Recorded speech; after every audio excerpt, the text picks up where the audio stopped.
Professor पांगचू ने doctor Waqarul Hasan और अपनी बेगम निक जी की तरफ देखा और चाय का कप खाली करके सोफे से उठ खड़ा हुआ।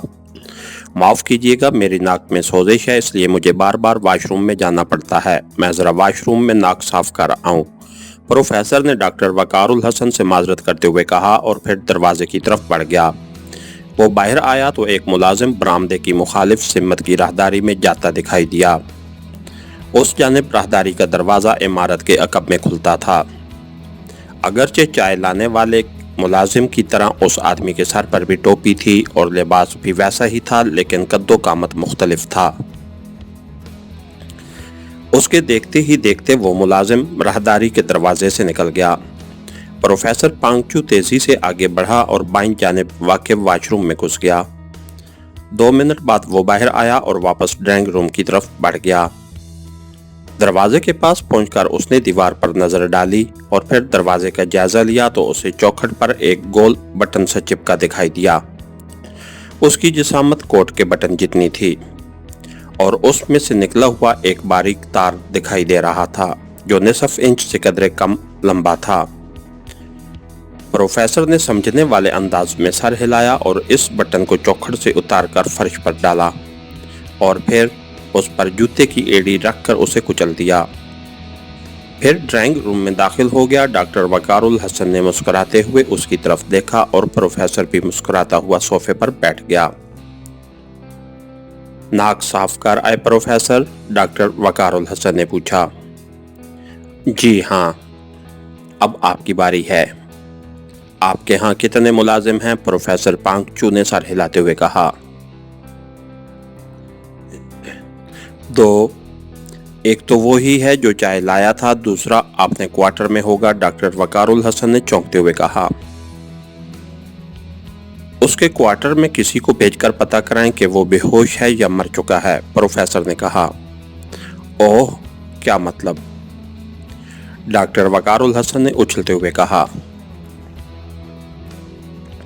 मतलब मैं फिर बताऊंगा, प्लीज जल्दी करें, प्रोफेसर ने मुस्कुराते हुए कहा। तो डॉक्टर वकारुल हसन ने घंटी बजाई और चाय लाने वाला मुलाजिम अंदर आ गया। अब्दुल बशीर का पता करो, वो सो रहा है या जाग रहा है, डॉक्टर ने अब्दुल से कहा और अब्दुल इस बात में सर हिलाकर कमरे से बाहर चला गया। मगर 2 मिनट बाद ही वो तेजी से वापस आया। उसके चेहरे पर बदहवासी छाई हुई थी।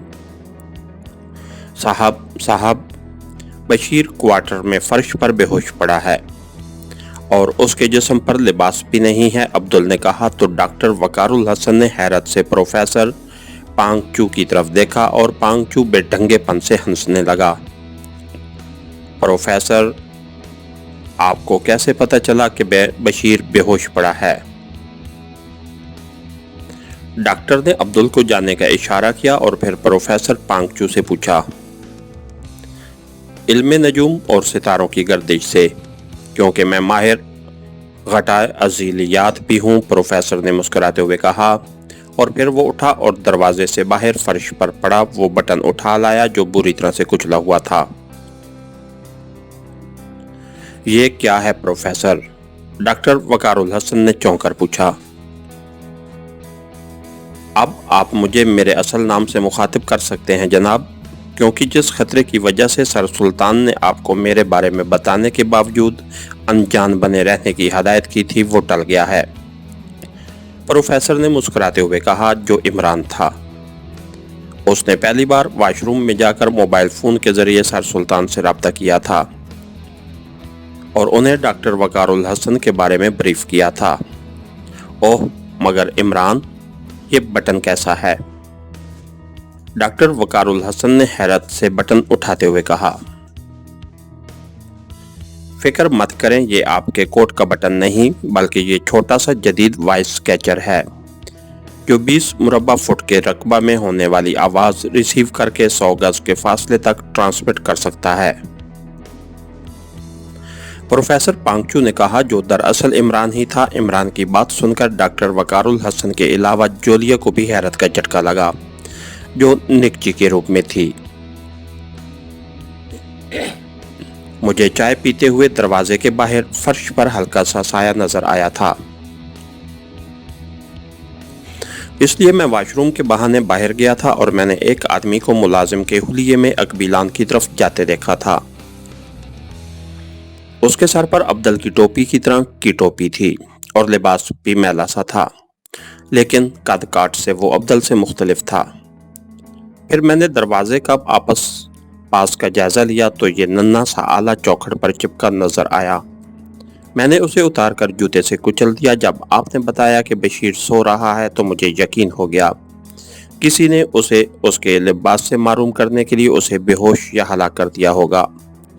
پھر وہ آدمی بشیر کا لباس اور ٹوپی پہن کر یہاں آیا اور دروازے پر وائس کیچر چپکا کر چلا گیا تاکہ دور بیٹھ کر ریسیور پر اس کمرے میں ہونے والی گفتگو سنتا رہے۔ عمران نے تفصیل بتاتے ہوئے کہا، کون ہے؟ تم نے اسے پکڑا کیوں نہیں؟ ڈاکٹر وقار الحسن نے پوچھا۔ اس لیے کہ باہر موجود سیکرٹ سروس کے ممبر نے اسے باہر نکلتے ہی دبوچ لیا ہوگا۔ اب آپ لیبارٹری چلنے کی تیاری کریں، میں ہیلی کاپٹر کے لیے فون کرتا ہوں، عمران نے کہا، اور پھر اس نے فون کا ریسیور اٹھایا اور سر سلطان کے نمبر پریس کرنے لگا۔ جلد ہی دوسری طرف سے ریسیور اٹھا لیا گیا۔ ہیلو، سلطان سپیکنگ۔ دوسری طرف سے سر سلطان کی آواز سنائی دی۔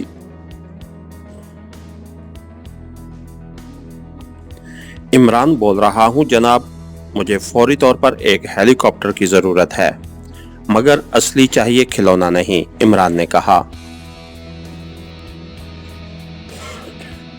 اوہ، شاید تم ڈاکٹر کی لیبارٹری جانا چاہتے ہو، سر سلطان نے کہا۔ جی ہاں، لیبارٹری اور ان کی ایجاد خطرے میں ہے۔ کرنل ہارڈ سے کوئی بعید نہیں کہ وہ کس وقت وہاں اٹیک کر دے۔ ڈاکٹر صاحب کے بنگلے کے سامنے واقع میدان میں ہیلی کاپٹر لینڈ کرے گا۔ 15 منٹ میں پہنچنا چاہیے، عمران نے کہا، اور پھر اس نے ریسیور رکھا ہی تھا کہ اس کے واچ ٹرانسمیٹر پر سگنل موصول ہوا۔ معاف کیجیے گا، وہی ناک کی سوزش، ذرا واش روم جانا ہے، عمران نے کہا اور کمرے سے باہر نکل گیا۔ اس کے ساتھ ہی ہماری آج کی ایپیسوڈ کا اختتام ہوا۔ کہانی گھر چینل کو لائک کیجیے، سبسکرائب کیجیے اور بیل آئیکن کو پریس کر دیجیے تاکہ ہر آنے والی نئی ویڈیو آپ تک بر وقت پہنچ سکے۔ شکریہ۔